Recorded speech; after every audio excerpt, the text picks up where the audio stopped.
everybody. నేను మీ English teacher. Welcome back to our channel. I hope everyone is doing well. ఈ రోజు కూడా ప్రతిరోజులాగానే మీ అందరి కోసం మరొక యూస్ఫుల్ వీడియో. ఈ వీడియోలో అయితే మనం దూరం అనే పదానికి సంబంధించి చాలా రకాల సెంటెన్సెస్ని మన డైలీ లైఫ్లో యూజ్ చేస్తూ ఉంటాం కదా. అయితే ఈ రోజు వీడియోలో వాటన్నింటినీ ఇంగ్లీష్లో ఈజీగా ఏ విధంగా చెప్పాలో క్లియర్గా కొన్ని ఎగ్జాంపుల్స్తో చూసేద్దాం. సో మీరైతే వీడియోని ఎక్కడ స్కిప్ చేయకుండా చివరి వరకు చూడడానికి ట్రై చేయండి. అలాగే మీకు ఈ వీడియో యూస్ఫుల్గా అనిపిస్తే మర్చిపోకుండా ఒక లైక్ చేయండి. ఎందుకంటే మీరు చేసే ఈ చిన్న లైక్ ద్వారా ఈ వీడియో మరికొంతమందికి రీచ్ అవుతుంది. So please like this video and also subscribe to English teacher for more such videos. ఇప్పుడైతే ప్రీవియస్ వీడియోలో నేను మిమ్మల్ని 2 క్వశ్చన్స్ అడిగాను కదా, వాటి యొక్క ఆన్సర్స్ని చూసేద్దాం. ఫస్ట్ వన్ ఈజ్ తాటాకులు. అయితే తాటాకులని మనం ఇంగ్లీష్లో పామ్ లీవ్స్ అని చెప్తాం. Now the second question is నీకు పని లేకపోతే నాకు హెల్ప్ చెయ్యి. ఈ సెంటెన్స్ని ఇంగ్లీష్లో if you don't have work you help me ఈ విధంగా చెప్తాం. ఇప్పుడైతే ఈ వీడియోలో మీకోసం 2 క్వశ్చన్స్ ఉంటాయి కదా. వాటిలో ఫస్ట్ వన్ ఈజ్ ఈ పిక్చర్లో కనిపిస్తున్నది జాపత్రి. ఇది ఒక స్పైస్. దీన్ని చాలా రకాల వంటల్లోనే వాడుతూ ఉంటారు కదా. అయితే జాపత్రిని ఇంగ్లీష్లో ఏ విధంగా చెప్తాం? What do we call that in English? Let me know in the comments. ఇప్పుడు మీకోసం సెకండ్ క్వశ్చన్. అదేంటంటే ఇంత దూరం నువ్వు ఎలా నడిచావు? ఈ సెంటెన్స్ని మీరు ఇంగ్లీష్లో ఎలా అడుగుతారో తప్పకుండా కామెంట్ సెక్షన్లో కామెంట్ చేసి నాకు చెప్పండి. ఇదే విధంగా మీ సపోర్ట్ని ఎప్పుడు మీ లైక్స్ అండ్ కామెంట్స్ ద్వారా తెలియచేస్తూనే ఉండండి. ఇప్పుడైతే లేట్ చేయకుండా మన వీడియోని స్టార్ట్ చేసేద్దాం. Let's get started. First sentence of this video is కాస్త దూరమే నడిచి వెళ్ళు, లేదా కాస్త దూరమే నువ్వు నడిచి వెళ్ళొచ్చు ఇలా చెప్తూ ఉంటారు కదా. సో దీన్ని ఇంగ్లీష్లో it's a bit far so you can go by walk, or it's a bit far so you go by walk ఈ విధంగా చెప్తాం. గోయింగ్ బై వాక్ అంటే నడుచుకుంటూ వెళ్ళడం అని. For example, it's not far from here so you can walk away quickly. It's not far from here so you can walk away quickly అంటే ఇక్కడి నుంచి అంత దూరం ఏమీ కాదు, కాబట్టి నువ్వు నడుచుకుంటూ త్వరగా వెళ్ళిపోవచ్చు అని. Now the example number 2 is it takes time to go by walk so go by bike, or it takes time to go by walk so you go by bike అంటే నడుచుకుంటూ వెళ్ళడానికి లేదా నడిచి వెళ్ళడానికి చాలా టైం పడుతుంది, అందుకే నువ్వు బైక్ మీద వెళ్ళు అని. సెంటెన్స్ నెంబర్ 2 ఇస్ బైక్ మీద వెళ్తే గంట పడుతుంది ఇలా కూడా అంటూనే ఉంటారు కదా. సో దీన్ని ఇంగ్లీష్లో by bike it takes 1 hour, or by bike it takes an hour ఈ విధంగా చెప్తాం. అదే if you go by bike it will take you an hour అంటే నువ్వు గనక బైక్ మీద వెళ్ళినట్లయితే నీకు 1 గంట టైం పడుతుంది అని. Now the first example is my office is very far from my house so I go by cab, or my office is very far from my house so I go by car అంటే మా ఇంటి నుండి మా office చాలా దూరం ఉంటుంది, అందుకే నేను క్యాబ్లో వెళ్తాను లేదా కార్లో వెళ్తాను అని.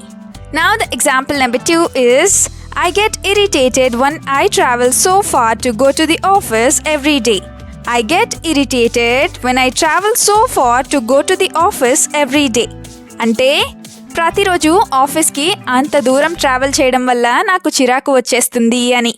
సెంటెన్స్ నెంబర్ 3 ఇస్ దాదాపుగా 2 కిలోమీటర్లు ఉంటుంది ఇలా కూడా అనుకుంటూనే ఉంటారు కదా. అయితే దీన్ని ఇంగ్లీష్లో the distance is about 2 kilometers. The distance is about 2 kilometers ఈ విధంగా చెప్తాం. అబౌట్ 2 kilometers అంటే దాదాపు 2 కిలోమీటర్లు అని. దీనికి సంబంధించిన 2 ఎగ్జాంపుల్స్ని చూద్దాం. First one is after travelling for long distance I got back pain. After travelling for long distance I got back pain అంటే చాలా దూరం లేదా చాలా డిస్టెన్స్ ట్రావెల్ చేయడం వల్ల నాకు నడుము నొప్పి వచ్చేసింది అని. దీనికి సంబంధించిన సెకండ్ ఎగ్జాంపుల్ని చూద్దాం. అదేంటంటే I can't drive that far so I go by train. I can't drive that far so I go by train అంటే నేను అంత దూరం డ్రైవ్ చేయలేను లేదా బండిని నడపలేను, అందుకే నేను ట్రైన్లో వెళ్తాను అని. సెంటెన్స్ నెంబర్ 4 ఇస్ ఎంత దూరం ఉంటుందో నాకు తెలీదు ఇలా కూడా అంటూనే ఉంటారు కదా. దీన్ని ఇంగ్లీష్లో I don't know how far, I don't know how far, or I don't know how far that place is ఈ విధంగా చెప్తాం. అంటే ఆ ప్లేస్ ఎంత దూరం ఉంటుందో నాకు తెలీదు అని. Now the first example is how far to go from here to that temple can you see on Google Maps. How far to go from here to that temple can you see on Google Maps. అంటే ఇక్కడి నుండి ఆ గుడికి వెళ్ళడానికి ఎంత దూరం ఉంటుందో నువ్వు గూగుల్ మ్యాప్స్లో చూస్తావా లేదా చూడగలవా అని. Another example is, by the time we go there, it will be evening, so bring lunch too. By the time we go there, it will be evening, so bring lunch too. అంటే మనం అక్కడికి వెళ్ళేసరికి సాయంత్రం అయిపోతుంది, అందుకే lunch కూడా తీసుకొని రండి అని. సెంటెన్స్ నెంబర్ 5 is, ఇల్లు ఖాళీ చేసి దూరంగా వెళ్ళిపోయారు. ఇలా కూడా అనుకుంటూనే ఉంటారు కదా. అయితే దీన్ని ఇంగ్లీష్లో they vacated the house and went away. Or they vacated the house and went far away. ఈ విధంగా చెప్తాం. vacated the house అంటే ఇల్లు ఖాళీ చేశారు అని. For example, they vacated the house here and said that the house is very far from here. They vacated the house here and said that the house is very far from here. అంటే వాళ్ళు ఇల్లు ఖాళీ చేసేశారు, అలాగే ఆ ఇల్లు ఇక్కడి నుంచి చాలా దూరమని చెప్పారు అని. Another example is, I didn't even go because they said it was too far. I didn't even go because they said it was too far. అంటే వాళ్ళు చాలా దూరమని చెప్పడంతో నేను కూడా వెళ్ళలేదు అని. సెంటెన్స్ నెంబర్ 6 is, నాకు నువ్వు కాస్త దూరంగా ఉండు.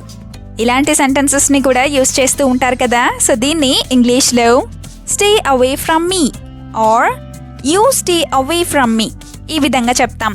స్టేయింగ్ అవే అంటే దూరంగా ఉండటం అని.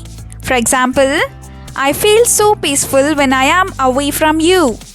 I feel so peaceful when I am away from you. అంటే నేను నీ నుంచి దూరంగా ఉన్నప్పుడు నాకు చాలా ప్రశాంతంగా అనిపిస్తోంది లేదా నాకు చాలా ప్రశాంతంగా ఉంటుంది అని. Now the example number 2 is, so let us maintain this distance from now on. So let us maintain this distance from now on. అంటే కాబట్టి మనం ఇప్పటి నుంచి ఈ దూరాన్ని మెయింటైన్ చేస్తూ ఉందాము అని. నెక్స్ట్ సెంటెన్స్ ఇస్, అంత దూరం నేను వెళ్ళలేను. ఇలా కూడా అంటూ ఉంటారు కదా. అయితే దీన్ని ఇంగ్లీష్లో I can't go that far. I can't go that far ఈ విధంగా చెప్తాం. Now the example number 1 is, I don't want to go to other countries even far away. That is why I am studying here. I don't want to go to other countries even far away. That is why I am studying here. అంటే నాకు వేరే countries లేదా వేరే దేశాలు వెళ్ళటం ఇష్టం లేదు, పైగా అవి చాలా దూరం కూడా, అందుకే నేను ఇక్కడే చదువుకుంటున్నాను అని. Now the second example is, stay here and do something instead of going that far. Or stay here and do something instead of going so far.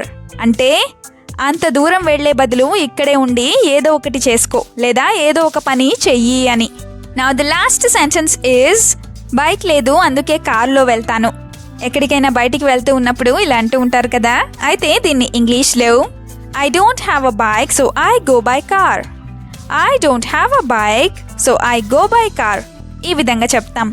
దీనికి సంబంధించిన 2 ఎగ్జాంపుల్స్ని ఇప్పుడు చూద్దాం. First one is, by car I can go far in half an hour. By car I can go far in half an hour. అంటే కార్లో అయితే నేను అరగంటలోనే చాలా దూరం వెళ్ళిపోగలను అని. Now the example number 2 is, I have just learned to drive so it will take me some time. I have just learned to drive so it will take me some time. అంటే నేను ఇప్పుడే driving నేర్చుకుంటున్నాను లేదా నేర్చుకున్నాను, కాబట్టి నాకు కాస్త time పడుతుంది అని. వీడియోని ఎండ్ వరకు చూసినందుకు థ్యాంక్ యూ సో మచ్. వీడియోలో ఉన్న సెంటెన్సెస్ అన్నీ తరచూ ప్రాక్టీస్ చేస్తూ ఉన్నట్లయితే you will become a better and fluent English speaker.